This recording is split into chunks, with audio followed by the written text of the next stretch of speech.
नमस्कार मु बसंत प्रिय दर्शक बंधु आज जीवन आहार कार्यक्रम को मु आउ थे स्वागत करुच्ची। आसतु प्रतिदिन परी आमाने शास्त्रांश ध्यान करिबा। आज शास्त्रांश प्रथम करंतिय 15:35 रु 49 पद। आज मुख्य प्रसंग गौरवमय एक शरीर। आसतु मिलित भाव आमे पाठ करिबा।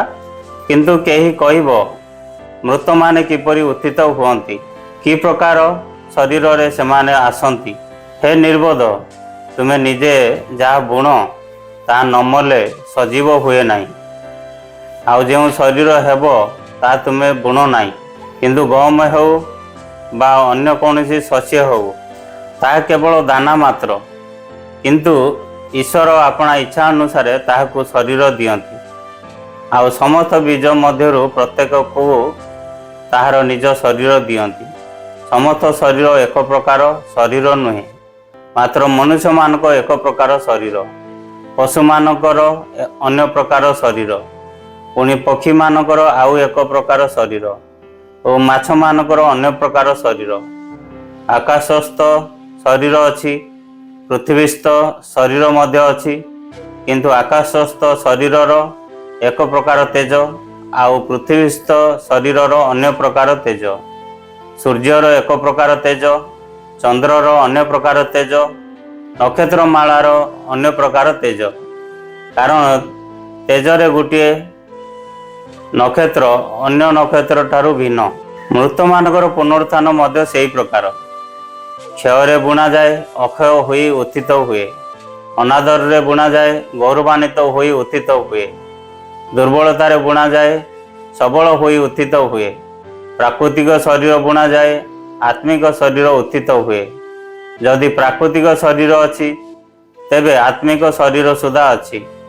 एहीपरि मध्य लेखा अछि, प्रथम मनुष्य आदम जीवित प्राणी हेले, शेष आदम जीवनदायक आत्मा हेले। मात्र जहाँ आत्मिक ता प्रथम नुहे, किंतु जहाँ प्राकृतिक ता प्रथम परे आत्मिक। प्रथम मनुष्य पार्थिव मृत्तिकार निर्मित, द्वितीय मनुष्य स्वर्गरु आगत। जो माने मृत्तिकार निर्मित से माने मृत्तिकार निर्मित से मनुष्य तुल्य, पुणी जो माने स्वर्गीय से माने स्वर्गरु आगत से व्यक्ति तुल्य। आउ आम्भे माने जेपरि मृत्तिकार निर्मित से मनुष्यर प्रतिमूर्ति धारण करिअछु, सेपरि से स्वर्गीय व्यक्ति प्रतिमूर्ति मध्य धारण करिबा। प्रिय दर्शक बंधु, पठित शास्त्रांश द्वारा प्रभु आम समस्त आशीर्वाद करंतु। ता भाविबा और बुझिबा निमंते आमाने चेष्टा करिबा। मृत माने किपरि पुनरुत्थित हुअंती, सेमाने कि प्रकार शरीर सहित आसी थांती। प्रश्नर उत्तर रे पाउल एक दानार दृष्टांत देइथिले। जेपरि एक दाना संपूर्ण नूतन रूप से जीवित होगा पूर्व मरे, सेहीपरि परमेश्वर पुनरुत्थान पर आमको भिन्न शरीर देवे। 35 रु 41 पदरे लेखा जाए, पुनरुत्थित शरीर गुड़िक क्षयशील शरीर अवक्षयी नम्र भाव गौरवमय एवं दुर्बल को शक्तिशाली रे परिवर्तन हुए। आमे वर्तमान प्रथम आदमर प्रतिमूर्ति बहन करुअछु, किंतु भविष्यत रे आमे शेष आदम ख्रीष्टंक प्रतिमूर्ति बहन करिबु। 43 रु 49 पद मध्य लेखा जाए। ईश्वर किए अटंती एई शास्त्रांश रु आमाने चिंता करिबा। 45 रु 49 पद मध्य लेखा जाए, ख्रीष्ट शेष आदम जीवन प्रदानकारी आत्मा भाव रे पुनरुत्थान हेले, जेहेतु से ख्रीष्टंको पुनरुत्थान कले। ईश्वर जो माने ख्रीष्टंकर अटंती सेमानकु मध्य पुनरुत्थान करिवे। पुनरुत्थान परे जीवन पृथ्वीर नुहे बरं स्वर्गर हेब। तेणु यह पुनर्बार मृत्यु सहित रास्ता अतिक्रम करिब नाही। आसंतु ईश्वर को प्रशंसा करिबा जे ख्रीष्ट को जीवन प्रदानकारी आत्मा भाव रे पठाइले। यही शास्त्रांश ईश्वर आमको कौन शिक्षा दियंती ता माने ध्यान करिबा। 35, 36, 42 रु 46 पद मध्य लेखा जाए, जेपरि पुनर्बार एक फलवान वृक्ष हेबा पई पृथ्वी रे बीज को माटी रे पोतिबा को पड़िबो, सेहीपरि पार्थिव शरीर को भी स्वर्गीय शरीर भाव ପୁନର୍ବାର ଜନ୍ମ ହେବା ପାଇଁ ମରିବାକୁ ହେବ। ଯେପରି ଏକ ନଗଣ୍ୟ ଦେଖାଯାଉଥିବା ବୀଜରୁ ସୁନ୍ଦର ଫୁଲ ଏବଂ ପ୍ରଚୁର ଫଳ ବାହାରିଥାଏ, ସେତେବେଳେ ଏକ ଦୁର୍ବଳ ପାର୍ଥିବ ଶରୀର ମରିଯାଏ।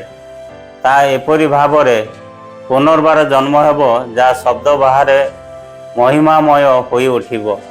ଯୀଶୁ ଯିଏ କ୍ରୁଶ ବହନ କରିଥିଲେ ଏବଂ ପାଉଲ ଯିଏ ପ୍ରତିଦିନ ମୃତ୍ୟୁବରଣ କରିଥିଲେ, 15:31ରେ ଲେଖାଯାଏ, ସେହିପରି ଆମକୁ ମଧ୍ୟ ପୁନର୍ବାର ବଞ୍ଚିବା ପାଇଁ ମରିବାକୁ ପଡ଼ିବ। ରୋମୀୟ 6 ପର୍ବ 8 ପଦରେ ଲେଖାଯାଏ। ପ୍ରିୟ ଦର୍ଶକ ବନ୍ଧୁ, ଆଜିର ପଠିତ ଶାସ୍ତ୍ରାଂଶରେ ପ୍ରଭୁ ଆମମାନଙ୍କୁ ଆଶୀର୍ବାଦ କରନ୍ତୁ। ଆଜି ପାଠ କରିଥିବା ଶାସ୍ତ୍ରାଂଶ ଆମେ ଜୀବନରେ ପ୍ରୟୋଗ କରିବାକୁ ଚେଷ୍ଟା କରିବା। ଆସନ୍ତୁ ଆମେ ପ୍ରାର୍ଥନା କରିବା। ପ୍ରିୟ ସ୍ୱର୍ଗସ୍ଥ ପିତା, ଆମମାନଙ୍କର ପ୍ରଭୁ ଯୀଶୁଙ୍କୁ ତୁମେ ମୃତମାନ ମଧ୍ୟରୁ ଉଠେଇ ପୁନରୁତ୍ଥାନ କରିବା ଦ୍ୱାରା ଆମମାନଙ୍କୁ ପୁନରୁତ୍ଥାନର ଭରସା ଦେଇଛ, ଧନ୍ୟବାଦ ଦେଉଛୁ। ହଁ ପ୍ରଭୁ, ଆମମାନେ ମଧ୍ୟ ସେଇ ପୁନରୁତ୍ଥାନ ଭରସାରେ ଯେପରି ଶେଷ ପର୍ଯ୍ୟନ୍ତ ଭରସା କରିବୁ, ଆମମାନଙ୍କୁ ଆଶୀର୍ବାଦ କର। ଆମମାନଙ୍କୁ ପ୍ରଭୁ ସେଇ ନୂତନ ଶରୀର ଯେତେବେଳେ ଆମେ ଧାରଣ କରିବୁ, ସେଇ ଅପେକ୍ଷାରେ ରହି ଯେପରି ପ୍ରଭୁ ତୁମର ପୁନରୁତ୍ଥାନ ଶକ୍ତିରେ ବଞ୍ଚିପାରିବୁ, ଆମମାନଙ୍କୁ ସାହାଯ୍ୟ କର। ଯୀଶୁଙ୍କ ନାମରେ ଏହି ପ୍ରାର୍ଥନା ଉତ୍ସର୍ଗ କରୁଛି, ଆମେନ୍।